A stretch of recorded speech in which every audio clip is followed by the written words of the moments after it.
Hola a todos y bienvenidos a un vídeo muy especial, porque para los seguidores del Atlético de Madrid hoy vamos a tener una conversación con alguien al que yo personalmente aprecio mucho porque hemos trabajado juntos en la cadena COPE con José Antonio Avellán durante bastantes años, porque para mí es uno de los mejores periodistas deportivos de España, sin ningún género de dudas, y porque es un libro abierto del Atlético de Madrid. Y vamos a irnos, porque los dos tenemos ya una cierta edad, yo más que él, todavía es mucho más joven que yo, pero nos vamos a ir más atrás para analizar la importancia, porque muchas veces no se tiene constancia de la enorme importancia, la enorme trascendencia que ha tenido en la historia del Atlético de Madrid la era de Diego Pablo Simeone, la era del Cholo Simeone. Vamos a hablar de la mano de Suzuki Technicals del Atlético de Madrid, de estos últimos años y de lo que está por venir con Rubén Uría. Bienvenidos, empezamos.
Estamos ya con Rubén Uría, insisto, como he dicho antes, para mí es un placer personal volver a hablar con él después de tanto tiempo, y para mí es sin duda el periodista referencia cuando hablamos de la información del Atlético de Madrid. Rubén, amigo, ¿cómo estás? Mucho tiempo. Tomeu, ¿qué tal? Encantado de estar aquí, ¿eh? Buenos tiempos, ahora no son los de antes, No. Antes éramos todos más jóvenes, más guapos, ¿sí? Más altos incluso en mi caso, pero bueno, oye, la verdad que encantado de estar aquí contigo en este espacio y encantado de poder meternos en harina cuanto antes para hablar de lo que tú quieras. Pues he titulado este vídeo La importancia de la era Simeone en el Atlético de Madrid, porque yo creo que fíjate que hay una generación de seguidores del Atlético de Madrid, fíjate que inferiores, con edad inferiores a los 25 años o incluso un poco más, que no conciben un Atlético de Madrid sin Simeone y que no conciben un Atlético de Madrid sin entrar cada año sí o sí en la Liga de Campeones, cuando eso antes, durante muchos años, era conseguir clasificarse entre los 4 primeros, era un hito para el Atlético de Madrid. Sí, bueno, yo es que creo que hay muchas generaciones de aficionados del Atlético de Madrid que no habían visto al equipo pelear por títulos, que no habían visto al equipo en finales, ganar ligas, llegar lejos en Europa, jugar finales de Champions, ya serían más generaciones todavía. Y yo creo que el Atlético de Madrid hizo un clic, hizo un cambio enorme cuando llegó Simeone, que curiosamente, Tomeu, cuando llegó la crítica especializada, sobre todo incluso la prensa, hablaba de que Simeone pues era casi una rueda de repuesto, ¿no? Un parche ahí mal puesto y que el equipo tenía una pinta terrible y que olía a segunda división. Recordaremos todos un poco pues cómo fue aquello, ¿no? Porque parece que Simeone lleva toda la vida en el Atleti, pero cuando llega Simeone al Club Atlético de Madrid, el equipo es eliminado en Copa por un Segunda B, por el Albacete, lo eliminan además en el Vicente Calderón y encima el equipo está coqueteando con el descenso, creo que estaba 15º en la tabla. O sea, y Simeone llega en Navidad, ¿no? Con una crisis enorme, abierta, y pensando todos los aficionados que el equipo pues tenía muy mala pinta. Y llegó Simeone, se puso a trabajar, llenó el estadio el primer día de entrenamiento y a partir de ahí, pues un ascenso meteórico, ¿no? Ya no solamente en lo futbolístico, sino en lo económico, en lo social. El crecimiento del club ha sido muy grande. Yo creo que es lo mejor que le ha pasado al Atleti en toda su historia. Y yo creo que los libros de historia están ahí. Te puede gustar más Simeone, te puede gustar menos, pero en el Atleti se hablará de un Atleti antes de Simeone y un Atleti después de Simeone. Es que yo me voy a ir mucho más atrás, Rubén. Me voy a ir a la llegada de Simeone como jugador al Atlético de Madrid después de ese Mundial de Estados Unidos 1994, cuando el Atlético de Madrid había estado a puntito de bajar a segunda división en aquella etapa oscura del Coco Basile, de Pastoriza, de estos entrenadores de D'Alessandro que estuvieron a punto de llevar al Atlético de Madrid a segunda división. Llega Simeone del Sevilla y Simeone no solo transforma al Atlético de Madrid, sino que es una de las piezas claves en el Atlético de Madrid 95-96 de Radomir Antic para ganar el doblete. Sí, bueno, porque le imprimió mucho carácter a la caseta.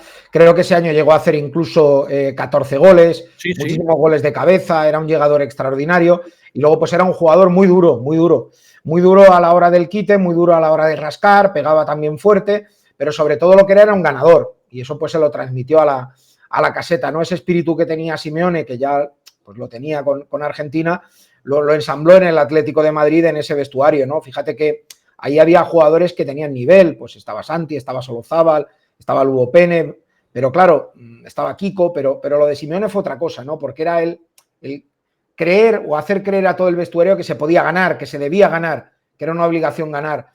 Y claro, fíjate que, insisto, yo creo que con Simeone hay datos que siempre te llevan a indicar la grandeza que ha tenido, por supuesto como entrenador, pero también como jugador. Simeone fue el primer futbolista que yo recuerdo que llegó a vestir 100 veces la camiseta de la selección argentina. Así es. Siendo Argentina una religión para los que les gusta el fútbol en ese país, ¿no? Y Simeone ese carácter se lo metió, se lo inoculó en vena al vestuario del Atleti, cuando era un vestuario que prácticamente no sabía lo que era ganar títulos ni llegar a finales, porque llevaba 2 años coqueteando con segunda. Fíjate que el Atlético de Madrid es campeón de Liga en 1977 con Luis Aragonés. A partir de ahí hay una travesía, una larguísima travesía en el desierto, primero con Alfonso Cabeza, aquella temporada 80-81 que recordarán los atléticos más veteranos, yo la tengo muy presente todavía, con el título de Liga prácticamente ganado y un arbitraje horrible, jamás lo olvidaré, de Álvarez Marguenda en el Atlético de Madrid-Zaragoza. Yo no he visto robo mayor en un campo de fútbol nunca jamás que aquel, el de Álvarez Marguenda. La marcha de Alfonso Cabeza, el regreso de Vicente Calderón ya en una etapa muy final, la entrada de Jesús Gil con ese fichaje de Futre, pero lo único que consigue Jesús Gil antes de la llegada de Simeone son 2 títulos de Copa, uno ante el Mallorca, otro ante el Real Madrid, aquella famosa final del Bernabéu con los goles de Schuster y de Futre, pero la llegada de Simeone, como dices tú, le imprime al equipo un carácter que parecía imposible imaginar en aquella época. Fíjate que el Atlético de Madrid, que gana la Liga con Simeone, tiene un centro de campo con Vizcaíno, con Caminero, con Pantic. Fíjate que 2 jugones, Caminero y Pantic, con Vizcaíno, que era el que hacía el trabajo sucio, y Simeone, que era el que imprimía el carácter, y como dices tú, marcó muchísimos goles, incluso en el partido definitivo ante el Albacete, en el que el Atlético gana matemáticamente el título, el que marca el primer gol de cabeza es precisamente el Cholo Simeone. Sí, pero sobre todo lo que cabe incidir es en el tema del carácter, esto que decías tú, Tomeu, porque él tiene muchas anécdotas en ese vestuario y sobre todo con Jesús Gil, que Jesús Gil era un presidente absolutamente volcánico, que se calentaba pues como una mona cada vez que el equipo perdía o no hacía un buen partido. Yo recuerdo que Gil hizo unas declaraciones muy fuertes sobre Simeone y al día siguiente le preguntaron a Simeone y le dijo que a él no le faltaba el respeto ni su padre. Y al día siguiente le llamó Gil y le dijo, venga usted para acá. Oiga, ¿usted ha dicho esto? Y digo, Simeone, sí, a mí no me falta el respeto ni mi padre. Y dice, pues muy bien, usted los tiene muy buen puestos y ahora vaya al vestuario y dígale lo mismo a los compañeros. O sea, quiere decir, y nadie osaba toser a Gil o reprenderle en público o llevarle la contraria, y Simeone fue el primero que lo hizo, ¿no? Eso le hizo ganarse mucho respeto en el vestuario, con los compañeros y sobre todo de cara a la afición, porque lo curioso de todo esto es que Simeone siempre fue un tío muy querido. Siempre se suele decir, fulanito de tal ha nacido para jugar en tal equipo. Bueno, yo creo que Simeone nació para jugar en el Atlético de Madrid, porque cuando se fue a Italia, que hizo grandes temporadas en el Inter o el Lazio, siendo campeón también. En aquellos años, justamente el siguiente partido a la marcha de Simeone, que se despidió con el Extremadura, todo el Calderón, toda la grada del Calderón cantaba lo de ole, ole, ole, Cholo Simeone. Es decir, el mismo día que se fue, ya la gente quería que volviera. Y todo el mundo sabía que era un secreto a voces que volvería como entrenador. Se fogueó, fue campeón en Estudiantes, hizo cosas en Catania y volvió cuando la gente menos esperaba, en la peor situación, y lo sacó adelante. Vaya si lo sacó adelante. Bueno, de hecho, antes regresó, hay que recordar que Simeone vuelve en una segunda etapa como jugador al Atlético de Madrid con Gregorio Manzano en el banquillo, jugando ya atrás como defensa central, pero ya es un Simeone en la recta final de su carrera deportiva. Y hombre, Simeone era un futbolista que lo basaba todo en el físico. En cuanto le faltó el físico, ya no fue lo mismo. Dejó su carácter, porque el carácter no se pierde nunca, pero ya no era ese Simeone rocoso de la primera etapa.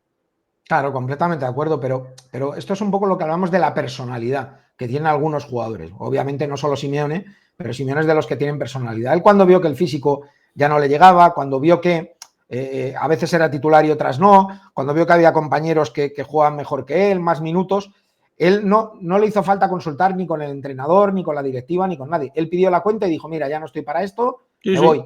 Fue honesto consigo mismo y dijo, yo me tengo que ir de aquí porque yo ya no estoy para jugar en un club de la dimensión del Atlético de Madrid. Entonces, esa honestidad, esa franqueza con el club, con la afición, con el vestuario, yo creo que le vino muy bien. Y de hecho la sigue teniendo hoy día. Él repite frases de cuando era jugador de yo no me caso con nadie, no tengo compromiso con nadie y aquí no hay nadie imprescindible, ni siquiera yo. Entonces, el día que Simeone no se vea con energías en el banquillo, levantará la mano y se irá. Vuelve Simeone, como dices tú, como entrenador en enero de 2012, firma por lo que queda esa temporada y una temporada más, recoge el testigo de Gregorio Manzano, un Atlético de Madrid que acaba de ser eliminado por el Albacete en la Copa del Rey, el Albacete que en aquella época hay que recordar que jugaba en Segunda División B, un Atlético de Madrid con una gran plantilla, es el primer año de Courtois, estaba Rodrigo Rivas, estaba Falcao jugando arriba. Esa temporada en la que Simeone coge al equipo en enero, lo deja quinto, está a punto de entrar en Champions. Recuerdo un empate ante la Real Sociedad en el Calderón, un error de Juanfran en los últimos instantes de partido que le cuesta al Atlético de Madrid un empate, que a la postre son esos 2 puntos que le faltan para entrar en Champions, pero a partir de ahí, a partir de la temporada 2012-2013 y hasta la que hemos cumplido ahora, es decir, 11 temporadas consecutivas, el Atlético de Madrid no baja nunca de la tercera posición final en la clasificación. Esto es un hito sin precedentes en la historia del club. Y cuando digo sin precedentes, me refiero a la época histórica de Vicente Calderón, con Luis Aragonés, con Irureta, con Gárate, con Adelardo y con cualquier otro jugador. Estamos, sin duda, en la época de oro del Atlético de Madrid. Sí, esto está claro. A nivel estadístico yo creo que es indiscutible, porque es verdad que antes la Copa de Europa solo la jugaba uno, que luego estaba la Recopa, estaba la Copa de UEFA, antes estuvo la Copa de Ferias, pero es verdad que ahora la Champions la juegan 4, pero es que si hablamos solamente de posición en la tabla, es que son 11 de 11. 11 temporadas, 11 entre los 3 primeros. 2 veces campeón, 4 veces segundo, es decir, es una irregularidad aplastante. Habrá gente que dirá, bueno, con ese presupuesto ya se puede. Sí, llevan razón, pero es que cuando el Atlético de Madrid llegó Simeone, el Atlético no tenía ni el quinto presupuesto. Y el Atlético de Madrid es campeón de Liga en 2014 con 100 millones de presupuesto, a 600 del Barça y a 600 del Madrid. Es decir, ese título de Liga es el que impulsa mucho al Atleti. Y para mí, el punto clave del crecimiento de Simeone y del Atlético de Madrid es la final de Copa en el Bernabéu en el año 2013. Yo creo que el gol de Miranda en la prórroga. Ese es el punto clave, el punto de inflexión, porque el Atlético de Madrid llevaba 14 años sin ganarle ni un solo partido, ni amistoso ni oficial, al Real Madrid. Y valió la pena esperar 14 años para ganarle una final en el Bernabéu a un equipo que era mejor, que tenía más estrellas, que tenía a Mourinho en el banquillo. Y el último partido de Mourinho con el Madrid fue perdiendo ante Simeone en aquella prórroga donde acabaron expulsados Cristiano, Gavi, y marcó aquel gol Joao Miranda, que fue una final muy afortunada para el Atleti porque hubo muchos postes para el Madrid, pero eso fue, digamos, el clic a nivel mental de que esa plantilla se diera cuenta de que podían llegar a esa altura, de que podían competir. Y dicho y hecho, al siguiente verano, con 2 retoques en la plantilla, el Atleti es que hizo una temporada espectacular, porque no es que el Atlético de Madrid ese año se beneficiara de que el Barça o el Madrid estaban mal. No. El Atlético de Madrid en 2014 le gana la Liga al Barça de Messi, estando Messi en plenitud, sí. con Iniesta, Xavi, compañía, Piqué, Puyol, y le gana la Liga al Madrid de Mourinho estando Cristiano en plenitud. Es decir, hace una primera vuelta espectacular. Diego Costa, yo he visto pocas transformaciones de un futbolista así en mi vida. Yo pensaba que Diego Costa no era ni jugador de primera división y acabó siendo el delantero más importante de Europa aquel año. Y el Atleti fue campeón. Y a partir de ahí yo creo que la gente, digamos que todos los sismos, las divisiones que había en el Atleti se pusieron en fila de a uno y fue lo de Simeone pues casi una religión, porque en el Atleti todo el mundo se rindió al Cholo. Yo creo que ahí, Rubén, siempre he pensado que hay un punto de inflexión muy importante al final de esa temporada.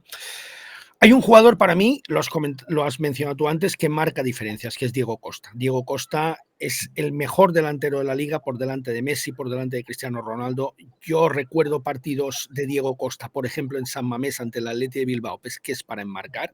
Tremendo. Mourinho, que esa temporada está en el Chelsea, el Atleti elimina al Chelsea en semifinales de la Copa de Europa. Mourinho de una atacada le quita al Atleti a Courtois, que era del Chelsea, lo recupera, pero le ficha también a Felipe Luis, a Diego Costa y a Thiago. Es que Thiago luego no lo puede inscribir el Chelsea y lo devuelve.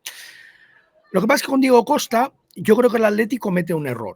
Y esta es la historia que al menos a mí me ha trascendido. El Chelsea llega a un acuerdo con Diego Costa a mitad de temporada. Pero Diego Costa tiene en ese acuerdo una cláusula que le permite romper ese acuerdo, pero pagándole una fortuna al Chelsea. Según tengo entendido, Diego Costa se arrepiente al final de ese paso que había dado, decide que era el Atlético de Madrid, pero el Atlético de Madrid no quiere pagar esa cláusula millonaria, porque al fin de cuentas el jugador era suya, que le permitía deshacer ese compromiso con el Chelsea. El Atlético de Madrid se queda sin Diego Costa y a partir de ahí, Rubén, llega una travesía por el desierto en busca de delanteros centro. Por ahí transitan Mandzukic, Jackson Martínez, Raúl Jiménez, un montón de futbolistas, Vieto, Gameiro, jugadores que nunca, hasta que llega Luis Suárez, nunca llegan al nivel que le había dado Diego Costa al Atlético de Madrid. Sí, completamente de acuerdo. De hecho, yo la información que tengo confirma lo que tú cuentas.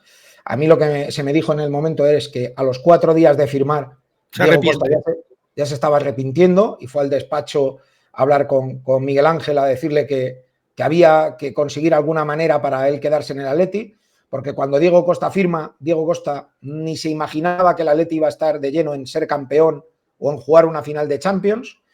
Y entonces lo quiere deshacer y le dicen, oye, mira, esto ya está firmado, si te quieres echar para atrás, tenemos que pagar casi todo el traspaso que cobraríamos, porque Diego Costa se fue al Chelsea finalmente por casi 38 millones o 39 millones de euros, y lo que tenía que pagar de penalización era pues 30-31 millones, es decir, era una salvajada para él y acabó yéndose. En la Premier es verdad que lo bordó, por lo menos el primer año, hizo un primer año fantástico, y el Atleti nunca consiguió ese delantero top, como dices tú, que le igualara. Quizá el que estuvo más cerca, estando muy lejos, pero estuvo cerca de satisfacer a Simeone, fue Fernando Torres el primer año, porque Fernando, viniendo, porque lo rescata Simeone del Milán, cuando ya no juega mucho, parece que está en declive, y Simeone es el artífice de creer en Fernando, y convence al club de que hay que traer a Torres para darle una oportunidad. Y ese primer año de Torres en el Atleti sí está bastante bien, porque no era un gran goleador, pero trabajaba mucho para el equipo y permitía que Griezmann tuviera un protagonismo todavía mayor.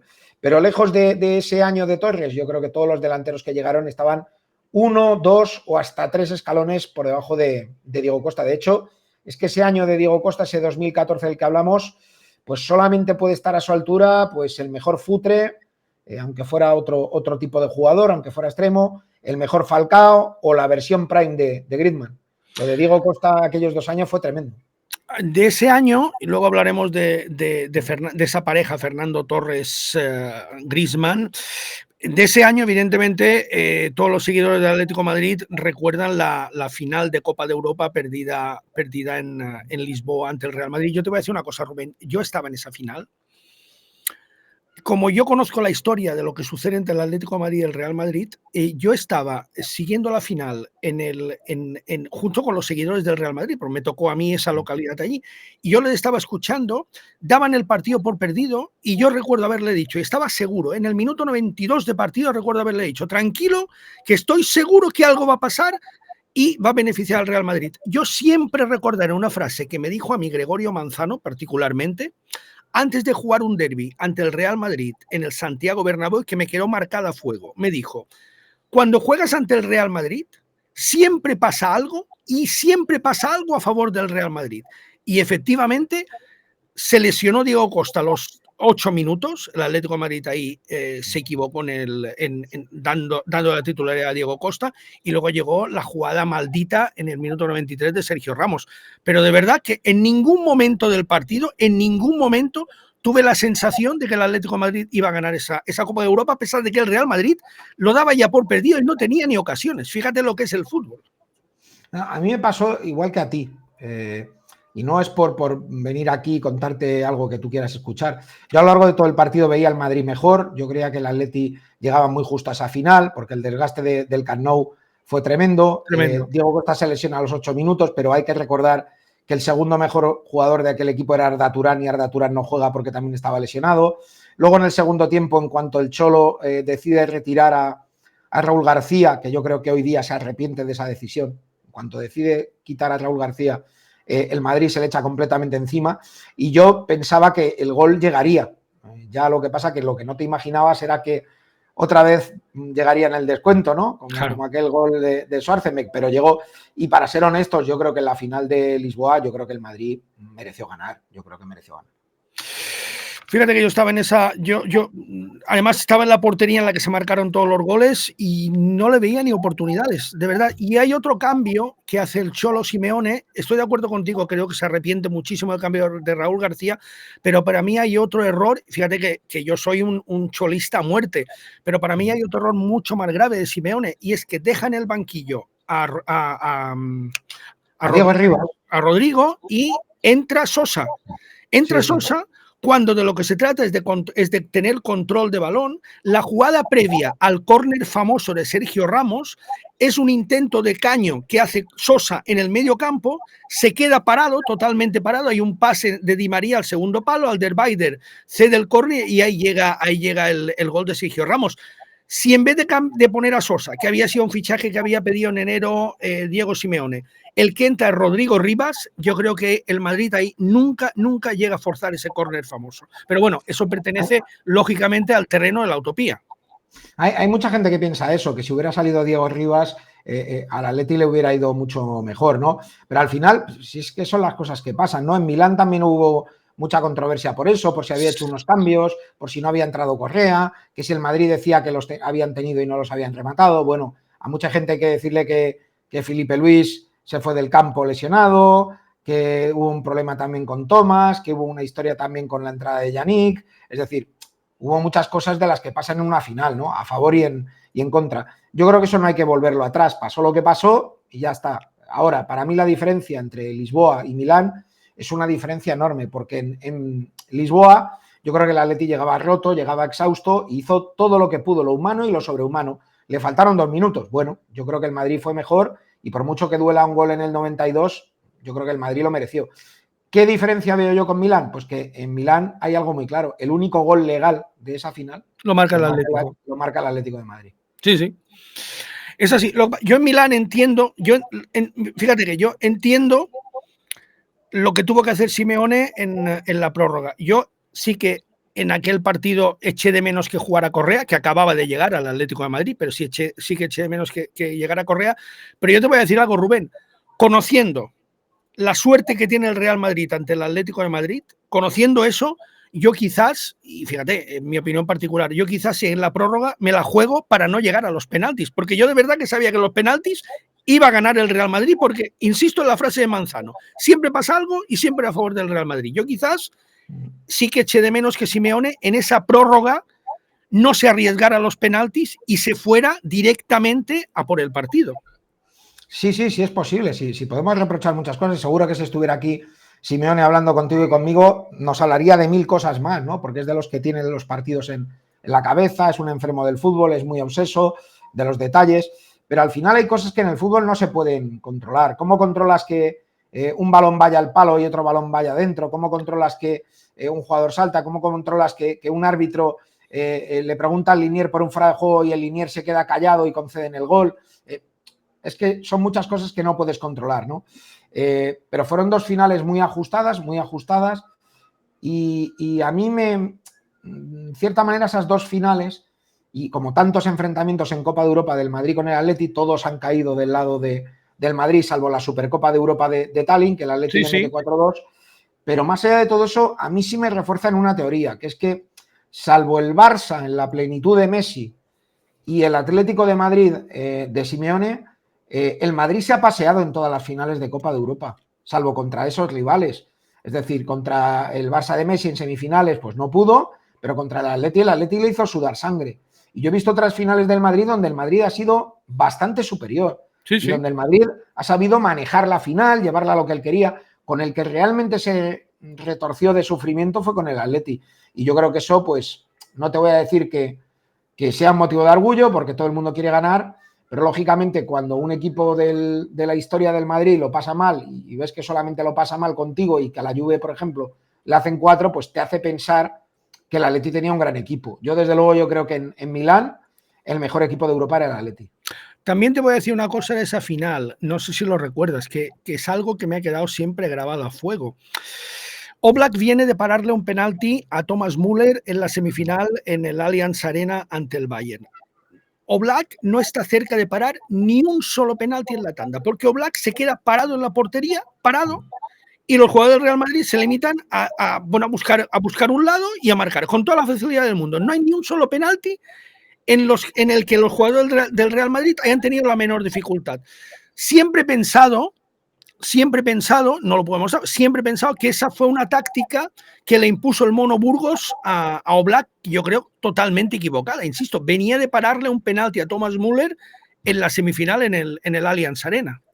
Es que puede ser, pero es que yo creo que esto es como los accidentes de avión que va en la caja negra y solamente lo sabes cuando se abra la caja negra, ¿no? De esta final hay tantas cosas que nunca sabremos. Nunca. Porque esto de por qué Oblak hizo la estatua en tantos penaltis, no sabemos si es por aguantar, si por un consejo, si porque entró en fase de bloqueo, nunca lo sabremos. Y tampoco sabremos, por ejemplo, qué hubiera pasado si el balón de Juanfran, en vez de en el palo y fuera, entra en el palo, o sea, da en el palo y entra dentro. Porque qué hubiera pasado en el último penalti de Cristiano, con el Atleti por empate. ¿Qué hubiera pasado? Y luego otra cosa, que también hay mucha leyenda, ¿no? ¿Por qué el Atleti decide que chute primero el Madrid? ¿Tiene algún sentido? ¿Es cábala? ¿Pasó algo ahí? Quiero decir que hay muchos pequeños detalles que adornan esa final y nunca lo sabremos. ¿Qué pasa? Que esos detalles siempre suelen salir del lado del ganador, no del lado del perdedor. Porque, por ejemplo, podríamos hacer un libro solamente con los detalles que salen del lado del Bayern cuando le ganaron la Copa de Europa de Bruselas al Atleti. Podríamos hacer un libro. Sí, fíjate, la jugada de Schwarzenberg en el último minuto. Yo recuerdo ese partido. El único gol de su vida. Yo recuerdo ese partido, creo que fue el primer partido de mi vida que le vi al Atlético de Madrid, y en aquella época los partidos eran en blanco y negro, porque las televisiones eran en blanco y negro, y en el último minuto de partido, estábamos en el último minuto de la prórroga, había marcado Luis Aragonés de falta. Recuerdo que aparecían en los partidos de fútbol que emitía Televisión Española, aparecía un reloj analógico gigantesco que iba cubriendo el recorrido del último minuto. Y estaba ese reloj cubriendo prácticamente toda la pantalla. Cuando avanza Schwarzenberg, nadie sale a tapar a Schwarzenberg, dispara desde fuera del área y el balón le pasa por debajo del cuerpo a Reina. Increíble, pero eso solo le pasa al Atlético de Madrid, de verdad, solo le pasa al Atlético de Madrid. No, la leyenda de Pupas, la gente dice que bueno, que de verdad lo que le pasa al Atlético de Madrid no le pasa a ningún otro equipo. Rubén, después de esa final de Milán es cuando Simeone está más cerca de dejar el Atleti, ¿verdad? Sí, yo creo que ahí él lo cuenta de una manera bastante graciosa con el paso del tiempo, porque dice que necesitaba un tiempo para guardar el luto, ¿no? Porque estaba muy dolido, porque él pensaba que había fracasado, que fíjate, esto habla de la grandeza del Cholo, ¿no? Llegar a una final contra un equipo que tiene 14 Champions y pensar que ha fracasado, pues imagínate de lo que hablamos, ¿no? De las ganas de ganar que tenía. Yo creo que él piensa que él ahí tenía esa obligación de ganar. Yo creo que él piensa que eso pues le pudo dejar marcado y era un momento pues para pensar mucho en cuál iba a ser su camino, en si el club podía crecer después de eso, si el vestuario iba a seguir creyendo en esa idea después de 2 golpes tan gordos y tan seguidos. Y aún así, pues mira, no se equivocó. Es verdad que yo creo que Miguel Ángel Gil tuvo que negociar mucho fuerte para convencerle de que se quedara, porque yo tengo claro que si el Cholo hubiera sido campeón de Europa en Lisboa, seguramente se hubiera ido. Y tengo claro que si hubiera sido campeón en Milán, igual también se había ido. Nunca se sabe. El caso es que él pensó mucho en irse o en quedarse. Miguel Ángel Gil le convenció, se fue a Argentina y a partir de ahí empezaron un proceso de reconstrucción. Y mucho no se ha equivocado cuando el vestuario, en cierta manera, con jugadores que ya no eran unos chavales, pero siguió creyendo en él y el Atleti siguió llegando a finales, disputando títulos y ganando en Europa. Y ganando la Liga en la temporada de la pandemia, en una temporada en la que surgen futbolistas como Marcos Llorente, que dan un cambio total al equipo. El Atlético no partía ni mucho menos como favorito. En el último instante llega el fichaje de un Luis Suárez ya en la recta final de su carrera deportiva físicamente, porque está para competir, pero no está para competir físicamente en las ligas europeas. Y fíjate el enorme resultado que le da Luis Suárez al Atlético de Madrid. Bueno, es que el Atlético de Madrid de Simeone lo caracteriza una cosa clara. Cada vez que tiene un delantero de 25 goles, ahí está. El equipo hace un título. O sea, me da igual Liga que Copa, que final de Champions, que Supercopa de Europa. O sea, cuando el Atleti tiene un delantero de 25 goles en el curso, el equipo compite un título. Fue con Falcao, fue con Diego Costa y fue con Luis Suárez. Lo que pasa es que, como tú bien dices, Luis Suárez llegó muy mayor al Atlético de Madrid. Pero esto forma parte también un poco de esa idea de Simeone, ¿no? De ese aura que desprende, porque mucha gente no creía en Luis Suárez. El Barça lo echó casi como un apestado. Y Simeone es clave en esa operación, porque Simeone le convence, le dice que nadie cree en él, que él sí cree en él, que en el Atleti le van a dar su sitio, que va a funcionar, que van a salir campeones. Y un poco la venganza es el fuego motor que tiene Suárez en esa temporada y acaba haciendo pues, los 2 goles clave, el segundo ante Osasuna y el segundo ante el Valladolid. Es decir, es que al final la historia se escribe con renglones torcidos, ¿no? Que diría el otro, pero en el caso del Atleti yo creo que va muy conectada a los finalizadores que tiene. Es decir, con Simeone vemos siempre equipos muy trabajados, nada tiene que ver el de 2014 con el de 2021, pero sí que cumplen una premisa. Si tienen un delantero bueno, cuidado porque ese equipo le compite a quien sea. Ha habido 3 grandes delanteros centros en la época de Simeone. Con Falcao se ganó la Europa League, con Diego Costa se ganó la Liga, con Luis Suárez se ganó la Liga. Llegamos a la época actual, a la temporada que va a empezar en 2 semanas. En estos momentos, con la duda de quién va a ser el delantero centro del Atlético de Madrid. Álvaro Morata está en la recta de salida. Bueno, yo te voy a decir algo, Rubén. A mí hay un jugador que me entusiasma, que es Memphis Depay. Lo que hemos visto de Memphis Depay el año pasado, a mí me parece un jugador precisamente con este ADN. Lo que pasa es que a mí Memphis Depay me ofrece muchas dudas a nivel físico. Pero si se consigue tener a Memphis Depay el 70, 80, 85% de los partidos, ahí hay un delantero centro precisamente de ese nivel.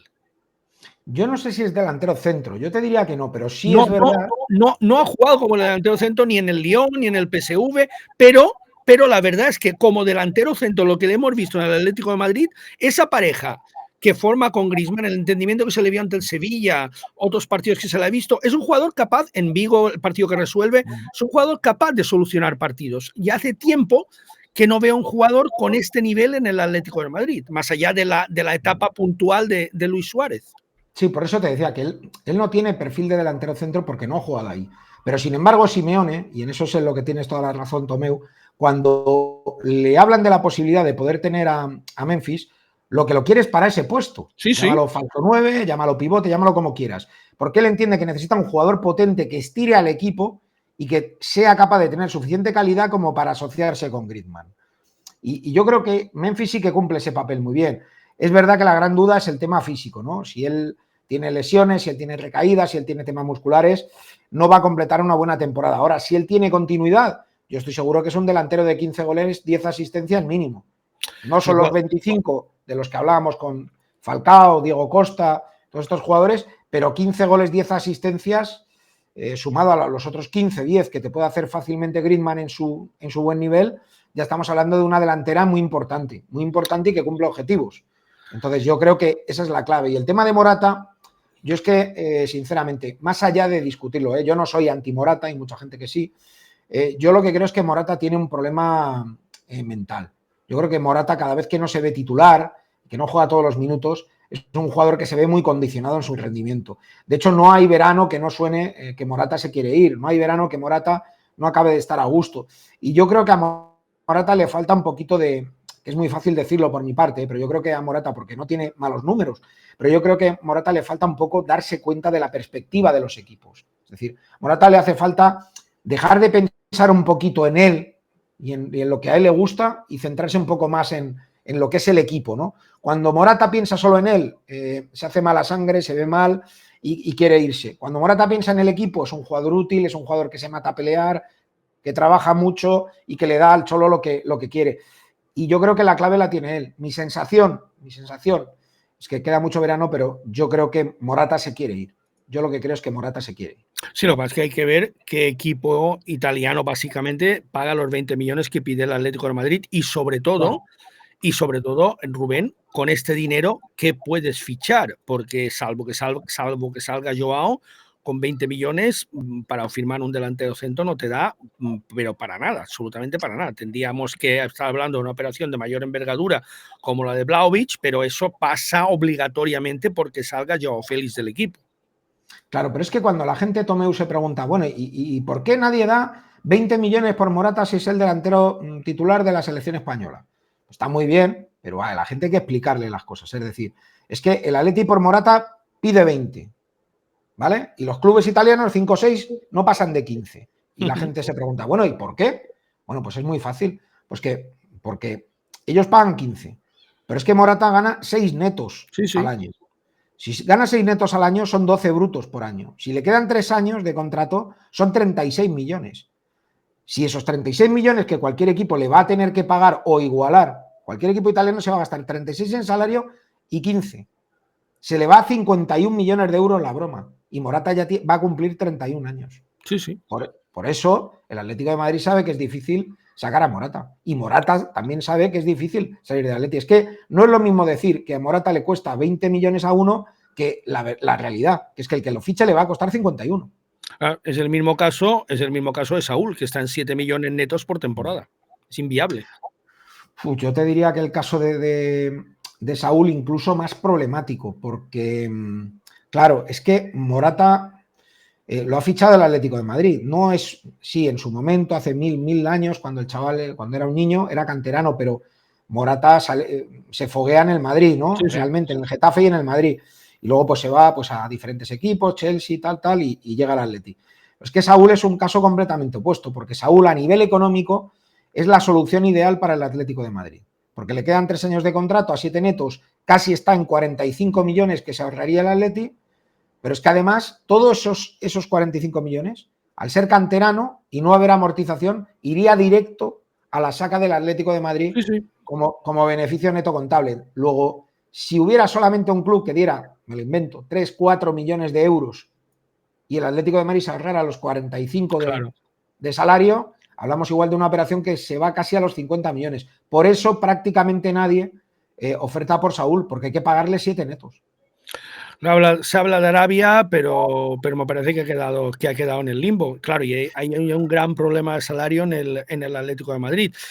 ¿Qué crees que va a pasar con Joao? Joao, evidentemente, yo creo que ha atravesado una línea roja. Su declaración de amor hacia el Barcelona, yo creo que le convierte ya definitivamente en un apestado para la afición del Atlético de Madrid, que yo creo que conductas como esas son imperdonables.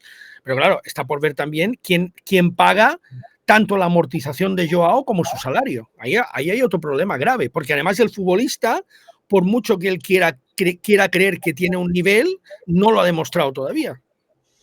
Sí, bueno, aquí con el tema de Joao Félix es un poco la pregunta del millón de dólares, que es ¿quién paga la fiesta, ¿no? ¿Quién va a pagar la fiesta? Y yo creo que ya como negocio se ha demostrado que ha sido ruinoso. Es una pena porque el chico yo creo que tiene talento, pero nunca ha acabado de dar un golpetazo en la mesa para demostrarlo.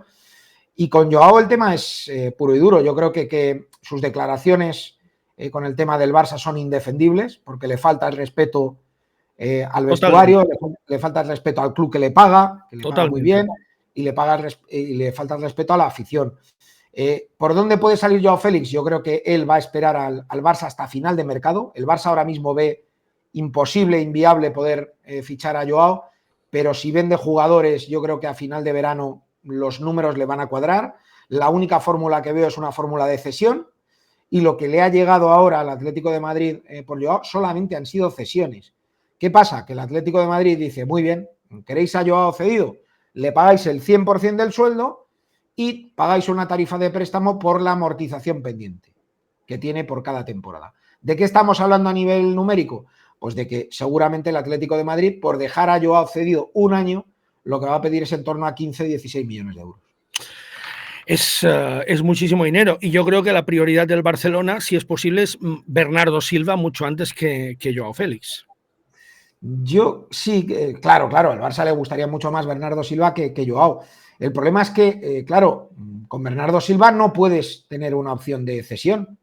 Con Joao sí. Bernardo Silva creo que tiene 28 para 29, si no voy mal encaminado. Joao Félix es bastante más joven. Y al final la ficha de Bernardo Silva es bastante más alta que la que tiene Joao. Joao no está ganando una fortuna en el Atleti, ni mucho menos. Está ganando 4,5 netos, que vendrían a ser unos 8,5 brutos al año. No está entre los mejores pagados del Atleti. Es una ficha que el Barça podría asumir perfectamente. Si se los ha pagado a un Titi y al Lenglet, ¿cómo no se los va a pagar a Joao, ¿no? Pero insisto que es una operación que ahora mismo no se ve posible, porque es verdad, el fair play y los números del Barça no lo aconsejan, pero si el Barça vende a un buen precio 3-4 jugadores, yo creo que a finales de verano vamos a ver que el Barça va a ir a por ello. Voy a acabar, Rubén, con la pregunta del millón de dólares. Diego Simeone tiene contrato hasta junio de 2024. ¿Le ves en junio de 2024, más allá de esa fecha, le sigue viendo en el Atleti, o crees que ahí va a poner punto final a su etapa? Yo creo que a principios de 2024, o casi más que a principios de 2024, a finales de 2023, si el equipo va medianamente bien, yo creo que el club le va a ofrecer una renovación. Yo creo que el club se la va a ofrecer. Se habla que se la ha ofrecido ya. A mí no me consta, de momento no me consta. Otra cosa es que haya habido conversaciones o que haya habido preliminares. Eso puede ser porque forma parte de un poco la vida interna de un club, ¿no? Un club no puede esperar hasta el último día para negociar este tipo de cosas. Sin embargo, más allá de que siga, que yo creo que va a seguir, el feeling que yo tengo, y esto es muy personal, seguramente me equivoque, es que creo que cuando Miguel Ángel Gil Marín venda su paquete accionarial en el Atlético de Madrid y decida vender el club, cuando se acabe la ciudad deportiva que hay prevista, yo creo que es bastante probable que Miguel Ángel Gil Marín y Diego Simeone se vayan juntos del Atlético de Madrid y se vayan de la mano. Esa es la sensación que yo tengo. ¿A mí qué me gustaría? A mí me gustaría que Simeone siguiera hasta 2059, pero la sensación que tengo es esa.